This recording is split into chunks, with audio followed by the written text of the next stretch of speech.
Hello viewers, स्वागत है आप सभी का सॉल्यूशन हब पर। तो जैसा कि आपको दिखाई दे रहा होगा यहाँ पर हम आज क्लास 10th की जो इंग्लिश की जो फर्स्ट फ्लैट बुक है उसकी 6th पोएम अमेंडा के क्वेश्चन आंसर करने वाले हैं। मीन्स हमारी पोएम की एक्सप्लेनेशन हम ऑलरेडी कर चुके हैं। तो अभी तक आपने एक्सप्लेनेशन नहीं देखी है या फिर पिछली पोएम्स की एक्सप्लेनेशन या फिर उसके क्वेश्चन आंसर नहीं देखे हैं तो डिस्क्रिप्शन में एक लिंक दिया हुआ है, वो लिंक ज़रूर चेक कर लेना।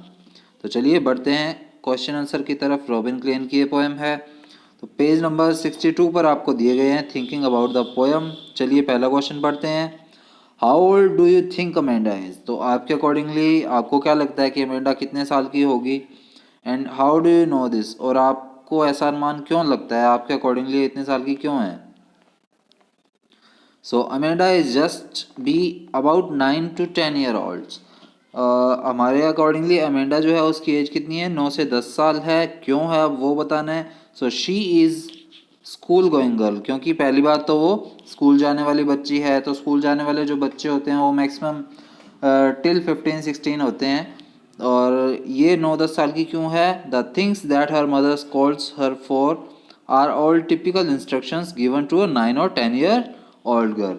क्योंकि ये जो जितनी भी डांट पड़ रही है उसको अपनी मम्मी से, अमेंडा को, वो उतने ही साल के बच्चे को पड़ती है जो लगभग 9 से 10 साल के बच्चे होते हैं और इस तरह की हरकतें करते हैं, उन्हें इस तरह की टिपिकल इंस्ट्रक्शंस दी जाती हैं। So now the second question is what do you think is speaking to her? तो आपके अकॉर्डिंगली उससे कौन बात कर रहा है? So her mother is speaking to her.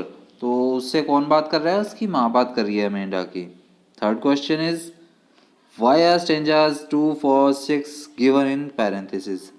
तो भैया सेकंड, फोर्थ और सिक्स्थ जो स्टेंजा है वो पैरेंथेसिस में यानी कि ब्रैकेट्स में क्यों दिए गए हैं, ये पूछा गया है।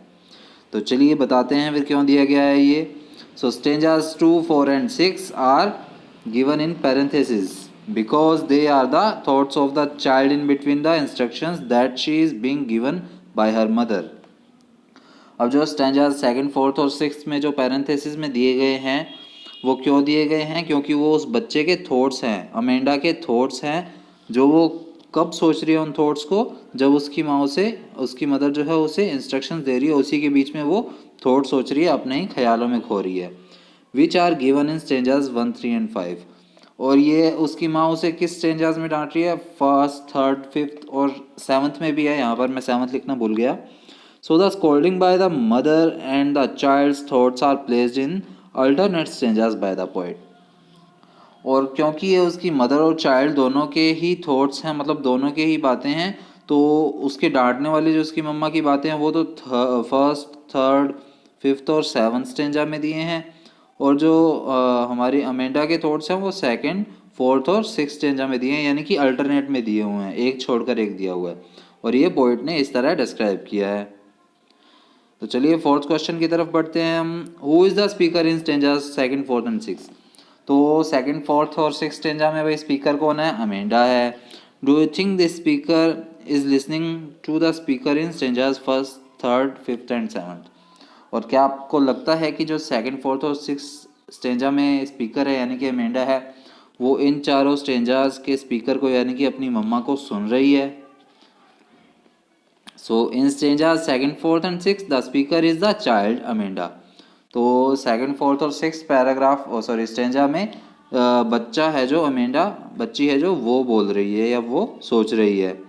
No, she is not listening to her mother who is the speaker in stanzas first, third, fifth and seven.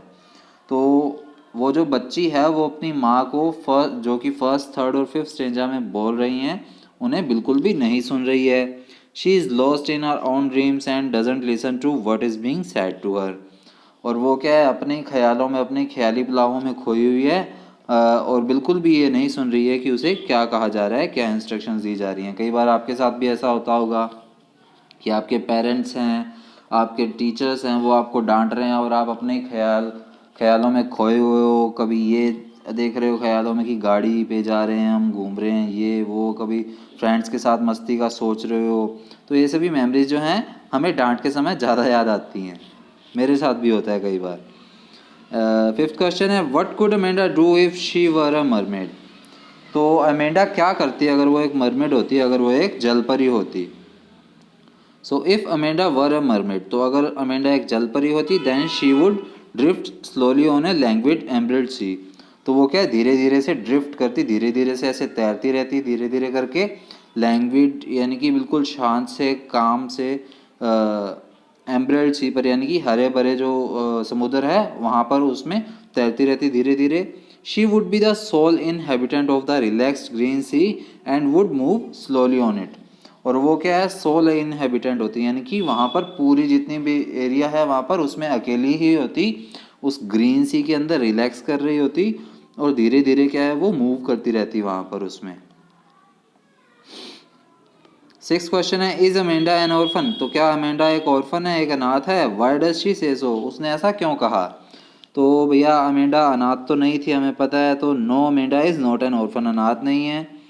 She says so because she wants to be alone, उसने ऐसा इसलिए कहा था क्योंकि वो क्या है अकेली रहना चाहती है। जैसे कि आपको भी कभी कभी लगता है, कई बार डांट पड़ती है किसी चीज़ की वजह से, तो आप सोचते हैं कि काश मैं अकेला ही होता या अकेली ही होती, तो ऐसा नहीं होता। She wants to roam around in the street alone and pattern dust with her bare feet, वो क्या है पूरी गली में पूरी स्ट्रीट में अकेली घूमना चाहती है, रोम करना चाहती है, इधर उधर टहलना चाहती है, और क्या है डस्ट पार्टिकल्स जो वहाँ पर पड़े हैं, डस्ट पड़ी है, उसे अपने नंगे पाँवों से क्या है वहाँ पर पैटर्न बनाना चाहती है कुछ ना कुछ। She find silence golden and freedom sweet, अब वो क्या है क्या सोचती है, उसे क्या लगता है कि जो साइलेंस है जो शांत वातावरण है वो क्या है गोल्डन है, गोल्ड पीस की तरह है, उसके लिए एक सोना है। और फ्रीडम क्या है वो काफ़ी ज़्यादा स्वीट है उसके लिए, आज़ादी बहुत ही ज़्यादा इंपॉर्टेंट है उसके लिए। It is for this reason that she calls her self N orphan, और यही रीज़न है कि जिस वजह से उसने क्या है खुद को एक अनाथ के रूप में सोचा था।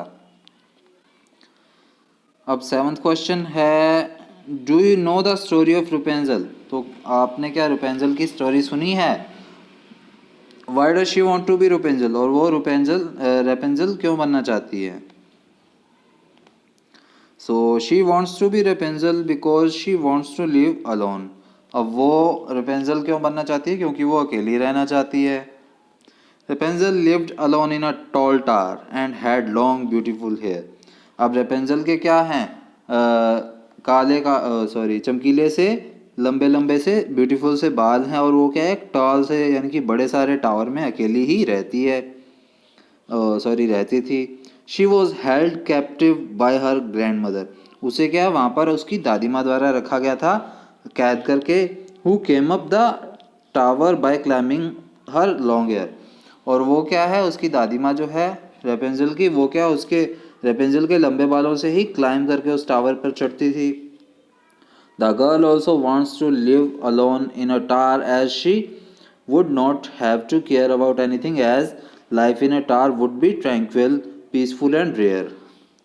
अब वो जो लड़की है अमेंडा वो भी एक टावर में अकेली ही रहना चाहती है as she would not have to care about anything, ताकि उसे क्या है किसी भी चीज़ की चिंता ना करनी पड़े और वो पूरी लाइफ जो है उस टावर के अंदर ही बताए। अ tower would be tranquil, tranquil क्या बताया था मैंने आपको पोएम के अंदर भी, फ्री फ्रॉम एनी ट्रबल या फिर काम यानी कि शांत या फिर किसी भी घटना से या ट्रबल से मुश्किल से दूर, और पीसफुल शांत सी और रेयर हो यानी कि किसी किसी को ही मिलने वाली ऐसी ज़िंदगी हो। However she also decided that she would never throw down her hair for anyone to come up as she wanted to live alone always, और उसने क्या डिसाइड कर रखा था कि वो कभी भी किसी के लिए अपने बाल नीचे नहीं फेंकेगी ताकि उससे क्या है कोई ऊपर ना आ सके और वो अकेली ही रहे हमेशा। तो ये मेरा सेवन्थ क्वेश्चन था। एट्थ क्वेश्चन दिया हुआ है यहाँ पर what does the girl yearn for, कि जो बच्ची है अमेंडा है वो किस चीज़ के लिए तड़पती है, किस चीज़ की इच्छा करती है। What does this poem tell you about Amanda, और ये पोएम जो है आपको अमेंडा के बारे में क्या बताती है। The girl yearns for a life of freedom, कि वो बच्ची है वो एक आज़ादी भरी लाइफ चाहती है, बिल्कुल मतलब अकेली रहना चाहती है सभी से दूर, अपने मम्मी पापा की डांट से भी दूर। The poem tells us that she is an imaginative girl who is constantly nagged by her unimaginative parents, और ये पोएम हमें क्या बताती है कि वो जो बच्ची है अमेंडा है वो तो क्या है इमेजिनेटिव गर्ल है एक, यानी कि हमेशा अपने ख्यालों में खोई रहती है। Who is constantly nagged by her unimaginative parents, और वो क्या है, हमेशा अपने अनइमेजिनेटिव यानी कि रियल पेरेंट्स से क्या है, हमेशा ही नैग्ड की जाती है, उसे हमेशा ही इरिटेट किया जाता है, डांटा जाता है उसके पेरेंट्स के थ्रू। अब ये लास्ट क्वेश्चन है हमारी पोएम का। So read the last stanza. अब इसमें जो 7th स्टेज है वो रीड कर लेना पहले भी। And do you think Amanda is sulking and is Moody. और उस स्टेंजा के बेसिस पे हमें बताना है कि जो बच्ची है अमेंडा वो क्या है, सल्किंग है और मूडी है। कि या तो सल्किंग का मीनिंग होता है टू बी एंग्री और अपसेट, यानी कि उदास होना या गुस्सा होना। तो क्या वो गुस्सा है और क्या वो फनी है, मूडी है उस स्टेंजा के accordingly. So no Amanda is neither sulking nor is she moody. तो अमेंडा ना ही सल्किंग है और ना ही बिल्कुल मूडी है, यानी कि ना ही वो दुख में है और ना ही शरारतीपन दिखा रही है। She is simply longs for her freedom. वो तो क्या है, सिर्फ अपनी आज़ादी की कामना कर रही है, अपनी आज़ादी के बारे में सोच रही है। She wants to go out and play where she likes. वो क्या है, बाहर जाना चाहती है और जो भी चाहे, जहाँ भी चाहे, वो जो भी उसे पसंद हो वो खेलना चाहती है। तो ये लास्ट स्टेंजा के अकॉर्डिंगली था।